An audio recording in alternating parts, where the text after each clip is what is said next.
Welcome back to Movies TV Mad. You can follow me on Twitter at Movies TV Mad. So the centerpiece of today's video is comparing that Black Adam Superman cameo to Justice League. But first, Dwayne "The Rock" Johnson has made a very interesting statement about Superman in the DC Extended Universe, and I'll read that out to you very shortly. It now looks like The Rock isn't hiding the fact that Superman cameo in Black Adam exists. Even haters accusing him of using Superman to ignite the box office of Black Adam. Look, Black Adam isn't the most popular character in the pantheon of DC Comics, neither is Shazam. Now, years ago, when Shazam was called Captain Marvel, I think that's what the character was originally called, it was a very popular character, even rivaling Superman at the time. We're not there with these characters anymore, and this is why Shazam made just under 400 million in the global box office. But Shazam cost under 100 million to make. It made 3 or 4 times its budget, so that was totally fine. Shazam didn't make such a low box office because it's a bad movie, because it's not. It's a great family movie. But it's all about where the standing of these characters are. You know, this is not an individual movie about, a random subject. These are superheroes. And it's about how popular these superheroes are in the ethos of the fans. So, Black Adam, without the great marketing from Dwayne "The Rock" Johnson, will probably make around the same as Shazam, around 400 million. Now, when you add the great marketing from The Rock, you could probably bring that up to about 500, 600 million. But, of course, they want to make as much money as possible. Now, I don't believe the motivations for putting Superman in this movie, even for 15 to 25 seconds, is purely on making money. Of course, that's part of it. They are a business after all, but they want to reintroduce Superman. And they want to reintroduce Henry Cavill's Superman as well. And so this is what he's had to say. Dwayne Johnson spoke about Henry Cavill's Superman appearance in Black Adam. This took 6 years. I repeat, it took us 6 years to get this. We were in negotiations, but they kept saying no. And here's the this is the important thing. But now that directive no longer exists. That directive no longer exists. But what directive is Dwayne talking about here? Hamada, especially Emmerich, had the directive of no more Henry Cavill Superman. They boycotted Henry's Superman from DC live action, from the DCEU.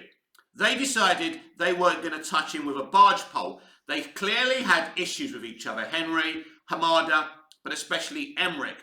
While Ray Fisher was being very vocal about his displeasure about what happened, Henry Cavill left his displeasure behind the scenes because he's a professional. He's more of an old-fashioned type of actor. He doesn't come out waving his fists. He's very charming in interviews. He knows how to destroy narratives. He's a very intelligent young actor. And so he fell out with the studio. So the studio put a boycott on him. Then they decided to do a Clark Kent of color, an African-American Clark Kent. Now, I know many black people and many black Superman fans, and they were disgusted about this. And they were saying what I was saying. You've got 2 awesome Supermen of color in the comics, President Superman, and you've got Val Zod. Use them. Everyone's in support of that. If you're not in support of that, you definitely would have to be, kind of looked at as a racist, because there's nothing wrong with that. But a black Clark Kent is something that I and many people just don't agree with. And it's something that even Ray Fisher, a progressive like Ray Fisher, was saying, you can't hide your racism by giving us an African-American Clark Kent. So everyone was against this. So they put a boycott on Henry Cavill's Superman, and they decided to go another direction. But instead of, recasting him with another Superman who kind of looks like Henry or Christopher Reeve, they were going down this weird avenue which was never going to work. Here's the truth about Superman in live action. Nobody's ever got him as right as Richard Donner did, or Richard Lester did. Richard Donner got him right in Superman the movie. Richard Lester got him right in Superman 2. Chris tried his best with the other two movies. There we have it. A perfect version of Superman. Henry Cavill is a great actor who looks like Superman. But the people making those movies didn't really get what should be done with Superman. And I'm not going to justify my comments by saying, yes, I love Zack Snyder, I love the Snyderverse. We all know that by now, and it's getting boring, and I'm saying that every fucking day. I don't have to say that. Zack Snyder had just this really kind of gritty, real-world version of Superman. You can do that with most characters, but not Superman. So that's an admittance. Like Richard Donner, Richard Lester got that character right. He looks like Superman, he acts like Superman. And so this was the problem. But the problem became bigger for some reason because they had an issue with Henry Cavill. And this is what The Rock's saying here, that, you know, this was a no. They didn't want us to use Henry Cavill's Superman because it was clear to me and everybody else that they had boycotted Henry Cavill's Superman from appearing in the DC Extended Universe. So what he's saying now, that boycott is over. Why is that boycott over?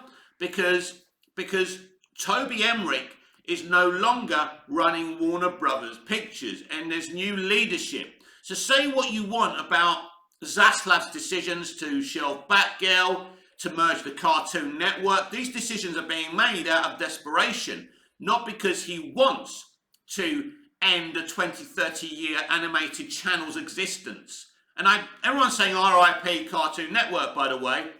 It still exists. I still watch it every morning when I wake up, you know, before my Nescafe and my breakfast. So it's still there. It will still continue to be there.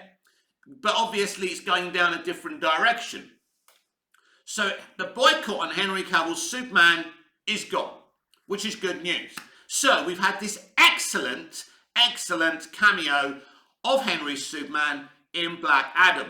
Spit curl, bright red and blue suit. Snyder fans are losing their shit saying this is not our Superman. No, he's not your Superman, but he's the way Superman should be on the big screen or even on the small screen. So Tyler Hoechlin is a great inspirational Superman, and Henry Cavill wants that for his Superman as well. And they will do whatever they have to do to explain the different version of Henry Cavill's Superman coming in the future of the DC Extended Universe. But now, and this is the center point of today's video, I want to compare that Black Adam Superman cameo to Justice League. Something very weird was going on in Justice League, and we saw these characters smiling a lot. There was a lot of cheesy grins. Why was this? Was it because Joss Whedon believes these characters should smile uncomfortably? No. It was something the studio wanted. Because of the accusations of Snyderverse of DC being too dark, I've got a terrible throat, excuse me. Because of the accusations of the Snyderverse being too dark, they decided the answer to this was a brighter colour palette and a lot of smiles. We saw a cringy Bruce Wayne or Batfleck smile near the end of the movie when Superman turns up, when Superman goes, I'm a big believer in justice and truth, or whatever he says. He's grinning as he's beating the shit out of Steppenwolf. It's actually uncomfortable. So a lot of people have tried to say what we saw in that Black Adam cameo with Superman are the same motivations. They are not. Because actually, it's the very opposite. Because Superman comes from the mist.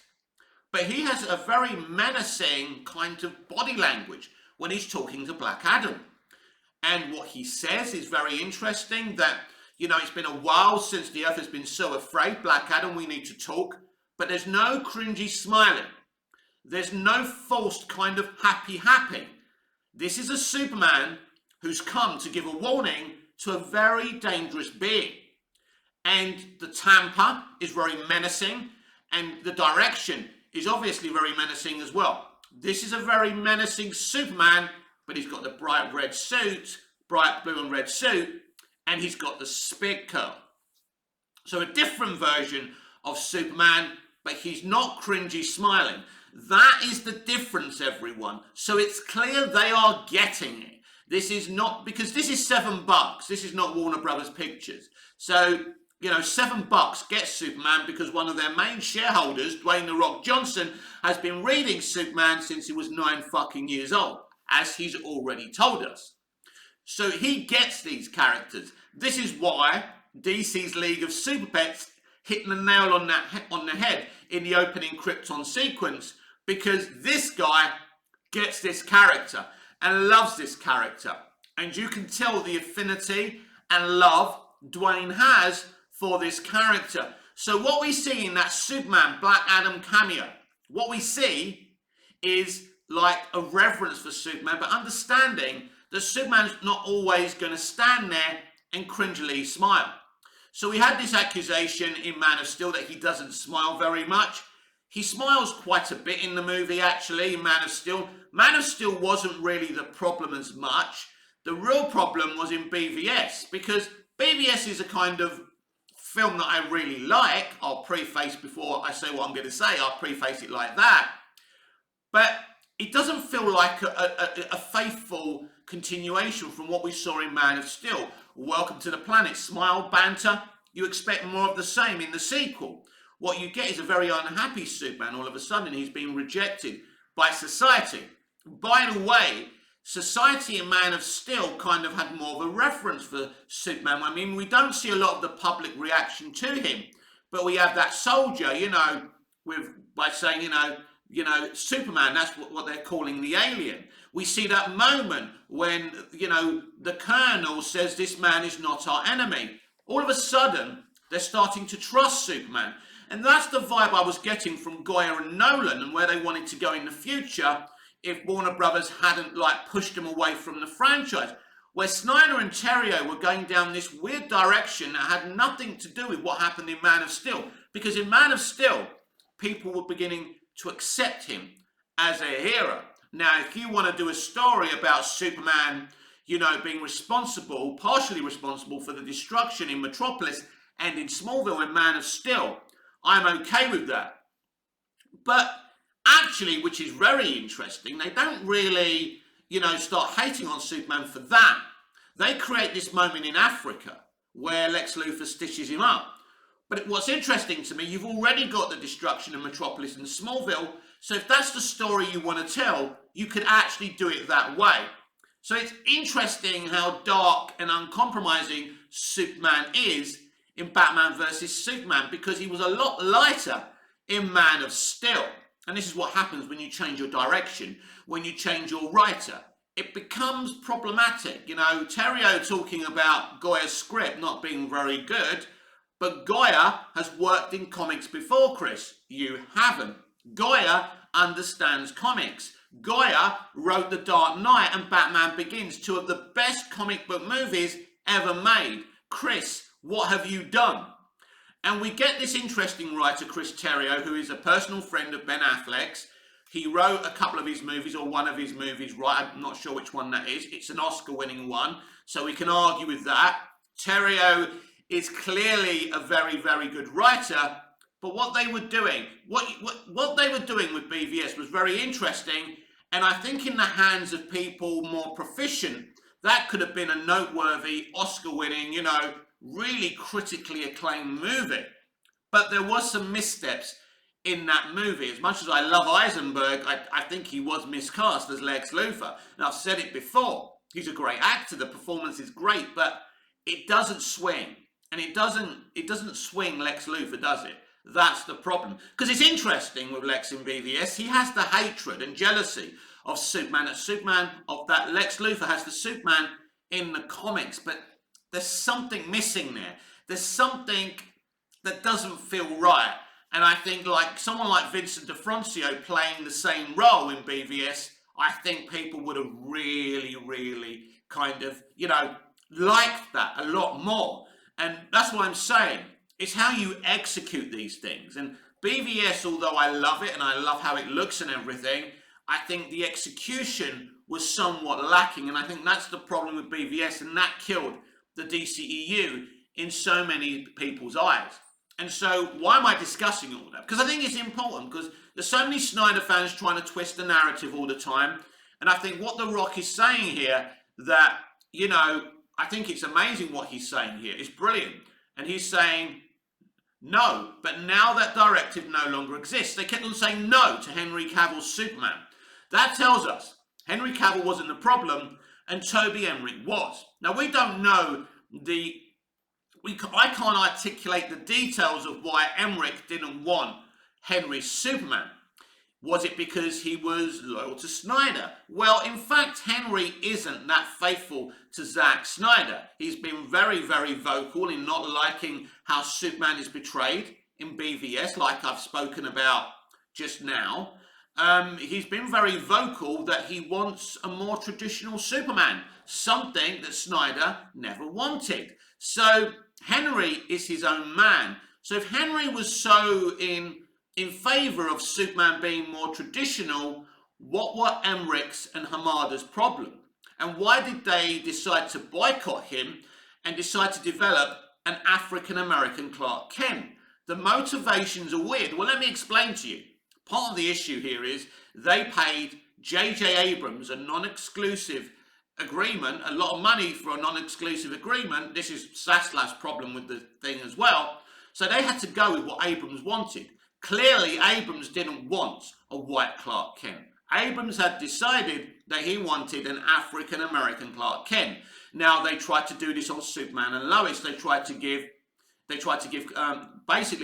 cast Martha and Jonathan as African-Americans, and Jeff Johns put his foot down. And you know what? I applaud Jeff Johns for this. He's right. I think he's absolutely right. And, you know, it was like the Krypton show. They tried to cast an African-American actor as Superman's grandfather. In other words, if the grandfather is a person of colour, so is that version of Clark Kent and Kal-El. As I say, we've got great, you know, black versions, people of colour, Supermen of colour in the comics. Use them by all means. But you can't racially twist who Clark Kent is. It's simply not right, and it's not good representation, and it's not good inclusion. And I think that's what the motivation for that is. Now you can see that it's not no to Henry Cavill, and we can proceed. Henry is 37, 38. I was asked yesterday, when do I think, if we do, when will we get a Superman sequel or a movie of some sort? It's very, very difficult. And I could be wrong about this, but from what The Rock's saying about, or hinting about, some kind of movie to catalogue a fight between Superman and Black Adam, which I believe is Justice League, Suicide Squad versus Black Adam, I think that kind of movie is going to come before any kind of Superman movie. I think a kind of Justice League-y type of movie like that is going to come before a Superman movie. And I think what will happen is we'll get that, we'll get cameos, and I think the last thing Henry ever does in the DCEU, because he's not getting any younger, will be that Superman movie. But that will be the last thing. But as I said yesterday to these questions, I don't want to make any assumptions about the future of Henry Cavill. I'm waiting with bated breath for Henry to speak publicly for the first time in many, many years about his version of Superman. And hopefully he has a huge future. How long can Henry keep on playing Superman? He's 38. I'm nearly 50 years old and I look okay. I don't look ancient, right? Although your opinions may be that I look terrible, but that's what I think. I think I look okay. My skin's okay, kind of thing. Anyway, we're going to go back to talking about Henry. I think Henry can keep on playing this character to his 50. The lad keeps himself fit. There's no issue there. He would be one of the oldest actors to ever be playing Superman, but he's popular and he can keep on doing it. The problem with Henry now is the same problem with Zack Snyder. Zack now has got his fingers in a lot of pies. It's difficult for Zack to come back and restore the Snyderverse. Henry is, you know, potentially maybe playing the next James Bond. He's playing Connor McLeod, the Highlander. He's Sherlock Holmes in Enola Holmes. He's the Witcher. So he's doing a lot of different things. Now, like Zack, I believe if Henry gets the opportunity to play Superman, as he did in this cameo, he's going to say, he's going to say to the people he works with on these other projects, look, please, this is my holy grail. I've been fighting for this for 5 or 6 years. I think they're going to be very understanding and say, right, okay, right.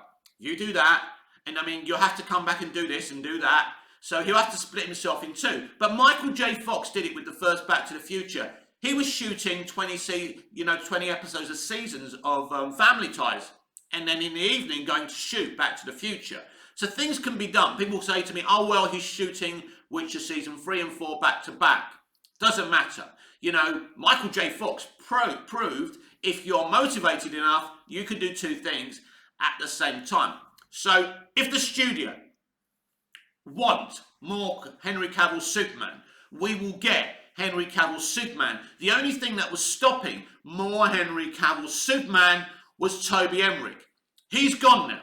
That statement from The Rock tells you everything you need to know. So it's time to get hyped and excited, because the future, my friends, for DC live action is so bright. This has been Movies TV Mad. I am Mick, your host with the most. Just ask your girlfriends and your wife. Please like, share, comment, subscribe, hit the notification bell so you never miss this beautiful perfection. And I'll see you again in the next video. Until we see each other again, goodbye, au revoir, auf Wiedersehen.